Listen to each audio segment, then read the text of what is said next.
let's go to episode 2, Mike, where they deal with the educational system, Yeah, basically.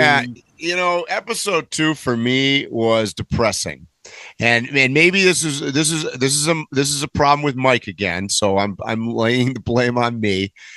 So first it was the accents, and then I noticed in episode 2 my struggle was I go, God damn, is is is this how it really is?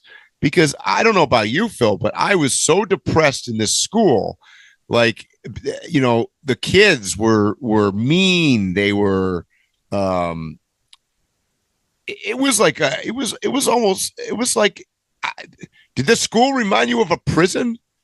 Reminded me of a prison. So I just had an epiphany.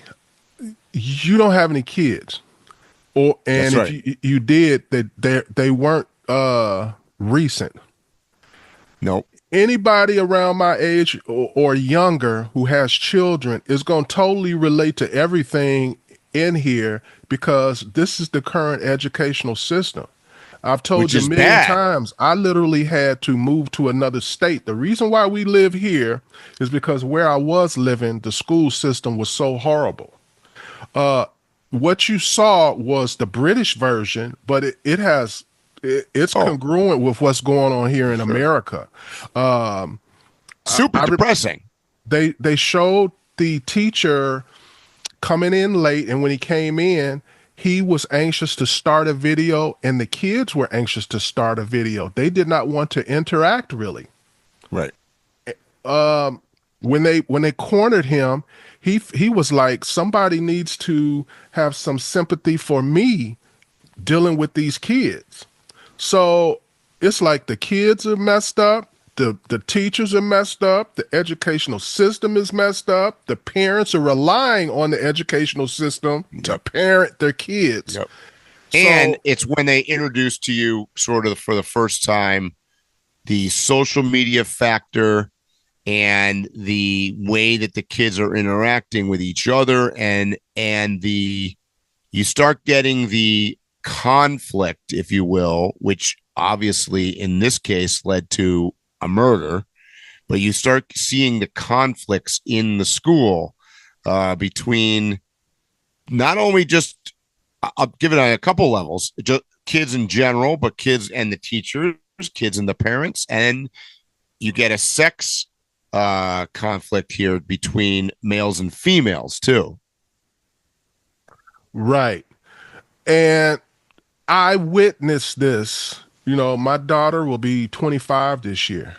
I've experienced everything that they're showing in this in some way. Boys in the past 20 years, Mike, if you're not aware, they have been pretty much a second class citizen in the educational system. You literally sit in a room and you could get an A and the girl gets a B, and everything is geared towards supporting the girl with the B and making her feel good about her B, and they ignore that you got an A. And if you didn't get an A, nobody's there to support you for it. Mm-hmm. And you see that all along throughout the educational system. There is a strong support system, and me and parents like me are the at fault for this. We had daughters that we wanted to have an equal opportunity, and we went overboard with it. We went overboard with the support of our daughters to the detriment of the boys, and there's become a deficit in support of boys, not only through the educational system, but entertainment. I mean, Well, emotionally too. I mean, that this I, film I, addressed that. so I need you to understand something. And I know that you understand symbolism. I know you understand subliminal. I know you understand propaganda. But what has happened? Think about a kid that is 30 years old, all the way down and younger. All his life, every time he watches a comedy, whether it's on Nickelodeon or ABC, what is the boy character's intelligence usually? Less. It's lesser than the daughter. The daughter is usually a straight A student. She does everything right. The boy is stupid. He ain't just like dumber or lesser than his sister. He's usually a bumbling idiot. You could just randomly take 10 comedies and the boy is always stupid. When you look at the archetype of parents, the the mother can figure everything out after the bumbling father has done everything. And that used And to you be, definitely saw that in this show. and that's my point, is that's what this second episode was about. That Yes. these Agreed. boys are growing up where they're being told they're lesser than in every place, and then you've got this new social media thing. They even mentioned it, like Andrew Tate and others, who are going all the way beyond what's needed as far as support. They Yeah. are they are the polar opposite, where they are the true definition of misogynist. You know, I hear Right. people use the word misogyny all the time, and almost always it's being used incorrectly. Yeah. Some of these guys are truly, they hate women. And if you have somebody, if you have no support on this side, and then somebody's giving you support, and you're a child with a weak mind, you're going to go for that support, whether it's good support or not, whether it's Andrew Tate or joining a gang or Yep. something like that. Yep. That's what's happened always. No support. I get it from whoever, and whoever is usually bad. Yep. I want to give you something that I picked up. A study published on Date Psychology found that a significant portion of young men in the 18 to 25 age group reported never having approached a woman for a date in person. And I'm mentioning this to magnify where he mentioned about the 80-20, because 80-20 meant exactly what he said, but that 80-20 rule is all throughout the male female interactions. Yeah. No, I don't want to mention that because that's in the interview.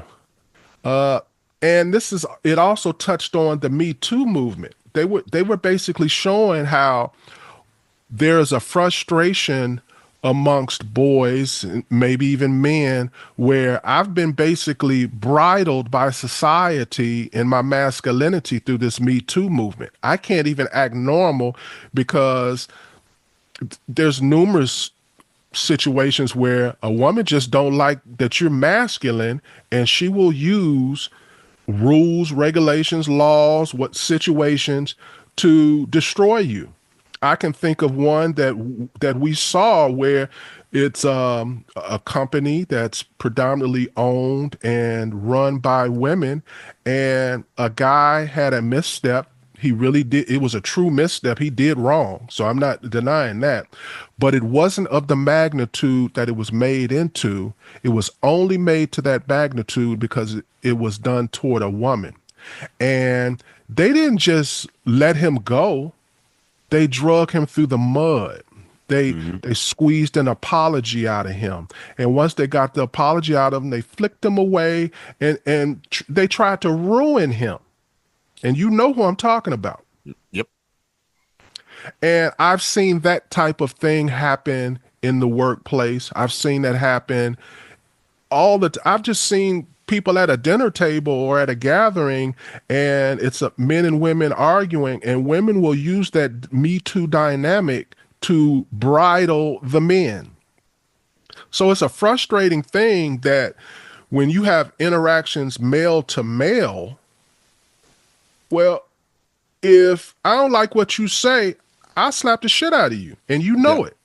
And so that's the bridle, but I have to just follow some rule or regulation. And men have like this understanding. I know that any interaction with another male could possibly end in death. And it's frustrating to have little women walking around feeling like they can do twice as much as a man to you, and you can't do nothing. It's like having a pit bull and you bring a mouse into the house and he's supposed to not do nothing to it. Yep. So, and I'm not saying those are my thoughts. I'm telling you, these Yep. are the things Yep. that are out there. So even though you didn't really enjoy this one, I enjoyed it because this was the one that was most in line with what is going on with youth today, what's being inputted and outputted in their feelings.